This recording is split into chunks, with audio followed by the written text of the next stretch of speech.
alongside the likes of Reddit and digital publishing, owned media is fantastically influential when it comes to LLMs, isn't it? And again, it's a bit of a worry on that, because if you tell LLMs you're brilliant, they sort of say, "Oh, Ben's brilliant." Do you know what I mean? It's a slight oddity.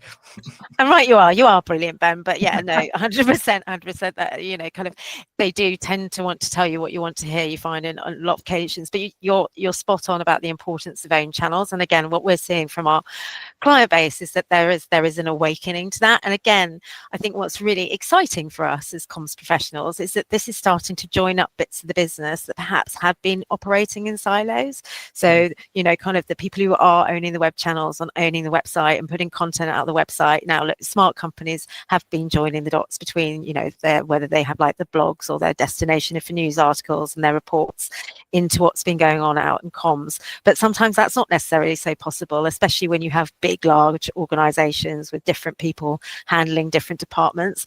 But you now do that at your peril, because, as you say, large language models innately are lazy. If somebody asks you a question about yourself that nobody's really talking about, they'll go to you.